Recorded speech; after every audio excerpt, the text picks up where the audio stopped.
Now, we have all heard about the end times and the end of the world. The cartoonish depiction in the book of Revelation aside, the main source of this idea comes from Matthew 28:20, where Jesus says, "I will be with you even to the end of the world." However, in the King James Version, world is a mistranslation, among many mistranslations. The actual word being used is eon, which means age. I will be with you even to the end of the age, which is true, as Jesus' solar Piscean personification will end when the sun enters the age of Aquarius. The entire concept of end times and the end of the world is a misinterpreted astrological allegory. With brothers, Jesus had 12 disciples.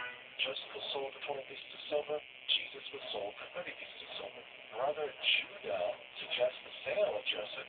Disciple Judas suggests the sale of Jesus. Joseph began his work at the age of 30. Jesus began his work at the age of 30. The parallels go on and on.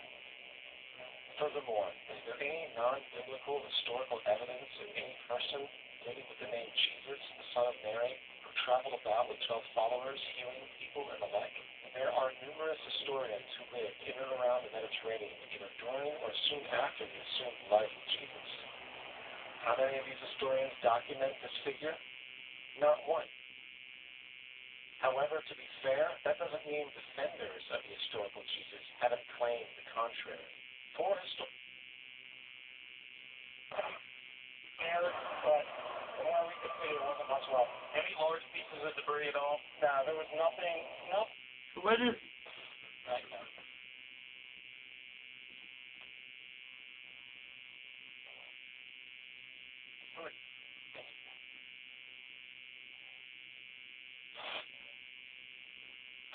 Until 3, 4, and 5 weeks later, when the rubble was being removed.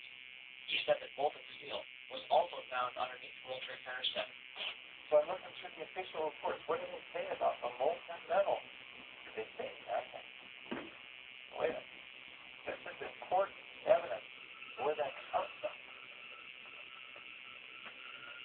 Thermite.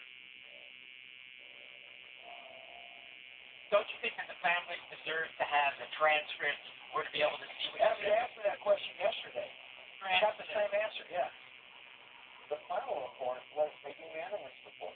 That means that there was a single commissioner who had any objection about anything. That, in fact, was the brought in the report. We have found out that he not only served on the transition of the English administration. Interesting. I'm going to watch all this.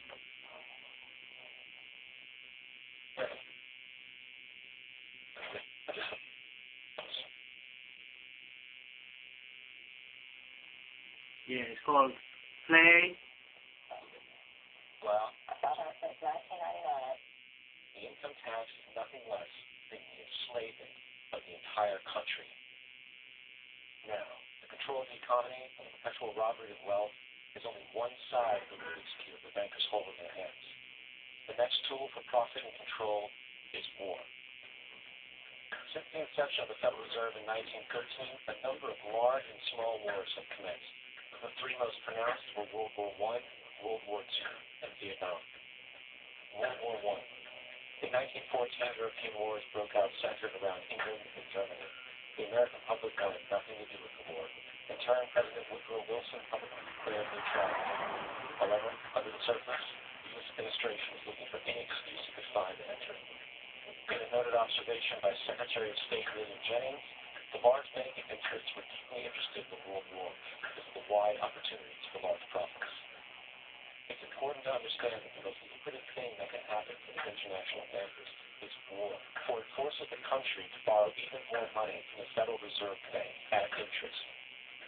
Woodrow Wilson's top advisor and mentor was Colonel Edward House, a man with intimate connections with the international bankers who wanted in the war. In a documented conversation between Colonel House, Wilson's advisor, and Sir Edward Grey, Foreign Secretary of England, regarding how to take America into the war, Grey inquired, "What will Americans do if Germans sink an ocean liner with American passengers on board?" House responded, "I believe that a flame of indignation struck the United States, and that by itself is sufficient to carry us into war." So, on May 7, 1915, on essentially the suggestion of Sir Edward Grey, a ship called the Lusitania was delivered to send into German-controlled waters, where German military vessels were known to be. And, as expected, the German U-boats torpedoed the ship, exploding stored ammunition, killing 1,200 people. To further understand the deliberate nature of this setup, the German embassy actually put advertisements in the New York Times telling people that if they boarded the Lusitania, they did so at their own risk, as such a ship sailing from America to England to the war zone would be liable to destruction. In turn, and as anticipated, the sinking of the Lusitania caused a wave of anger among the American population, and America entered the war a short time after. The First World War cost 323,000 American deaths. James Rockefeller made $200 million off of it. Not to mention the war cost about $30 billion for America, most of which was borrowed from the Federal Reserve Bank at interest, furthering the profits of international bankers. World War II. On December 7, 1941, Japan attacked the American fleet at Pearl Harbor, triggering our entry into that war. President Franklin D. Roosevelt declared the attack was a day that will live in infamy. A day of infamy indeed, but not because of the alleged surprise attack at Pearl Harbor. After 60 years of surfacing information, it is clear that not only was the attack on Pearl Harbor known in leaps and bounds, it was outright wanted and provoked. Roosevelt, whose family had been New York bankers since the 18th century, whose uncle Frederick was on the original Federal Reserve Board, was very sympathetic